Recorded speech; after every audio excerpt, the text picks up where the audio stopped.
Hai, Assalamualaikum dan salam sejahtera. Nama saya Muhammad Kusuanto bin Sutino. Nombor matrik 323-10111.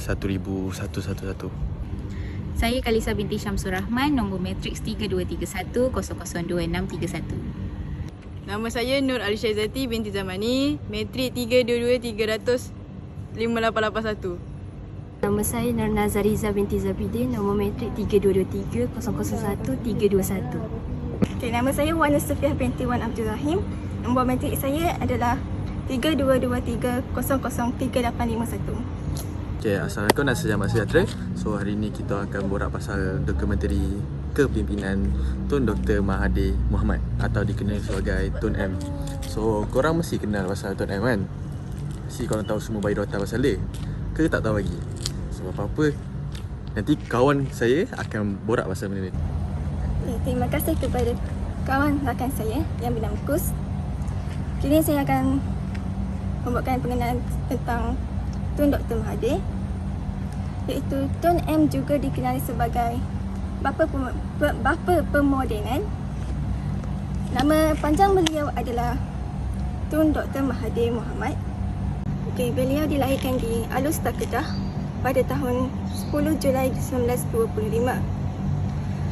Beliau adalah Perdana Menteri keempat dan diangkat sekali lagi sebagai Perdana Menteri ketujuh. Yang berkarisma, yang sangat disegani sebagai kawan dan lawan.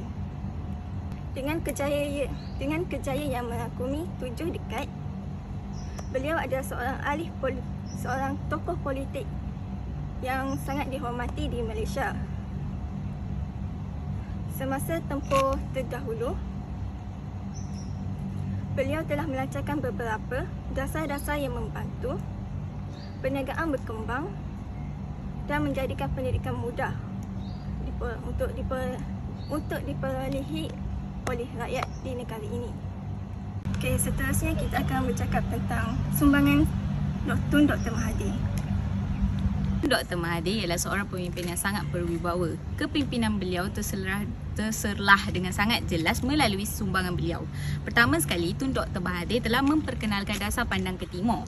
Dasar pandang ke timur ialah suatu dasar di mana Malaysia iaitu pihak kerajaan dan juga pihak swasta telah menjadikan negara Jepun dan Korea Selatan sebagai contoh, di mana kita mengambil etika bekerja mereka sebagai contoh dalam negara kita. Contoh pembaharuan yang dilakukan dalam pekerjaan di Malaysia ialah seperti pembaharuan dari segi terdapatnya penggunaan kad perakam waktu kerja iaitu punch card, penggunaan name tag, dan juga kita mempunyai pasukan meningkat mutu kerja iaitu quality control dan konsep penjabat terbuka. Pembaharuan ini menyebabkan pekerja lebih produktif. Mereka memberi perkhidmatan yang lebih produktif selepas latihan industri seperti latihan industri dan teknikal, program pengajian akademik, program pengajian teknikal dan sebagainya. Dasar seterusnya ialah dasar perswastaan di mana pertama kali diumumkan sebagai dasar negara oleh kerajaan pada tahun 1983. Ia dibangunkan untuk memberi penekanan ke atas pertambahan peranan sektor swasta di dalam pembangunan ekonomi Malaysia. Sebagai contoh, mengurangkan beban keuangan, pentadbiran kerajaan, mengurangkan campur tangan kerajaan dalam ekonomi dan merendahkan tahap dan skop pembelanjaan awam dan kerajaan. Seterusnya, kawan saya akan menjelaskan apa itu dasar perindustrian. Okey, seterusnya saya akan bercakap tentang dasar perindustrian negara. Perindustrian negara ini yang menjadi penyumbang utama kepada negara. Dasar perindustrian negara menjadi penyumbang utama kepada negara.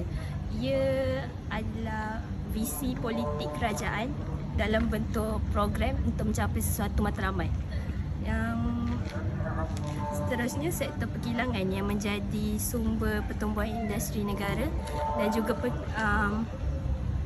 menyumbang kepada Malaysia sebanyak RM40 juta sahaban tahun. Industri automobil di Malaysia menjadi yang ketiga terbesar di Asia dan juga membuka peluang pekerjaan kepada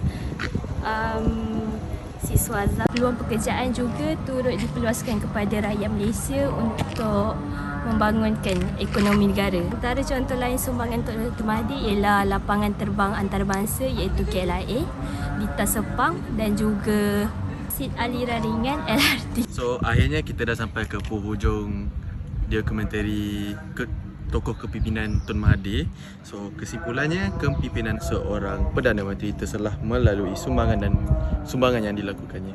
So Tun Dr. Mahathir melaksanakan pelbagai dasar untuk kembangan ekonomi, politik dan sosial negara.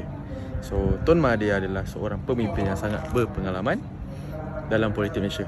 Dia menjadi Perdana Menteri Malaysia 2 kali, iaitu pada 1981 sehingga 2003 dan kedua kalinya iaitu 2018 dan 2020. So selama masa kepimpinan Tun Dr. Mahathir, ekonomi Malaysia menjadi lebih teratur. Tun Dr. Mahathir memimpin transformasi ekonomi Malaysia melalui program-program seperti Look East Policy dan juga Vision 2020. Ini membantu Malaysia untuk menjadi salah satu ekonomi terkemuka di Asia Tenggara.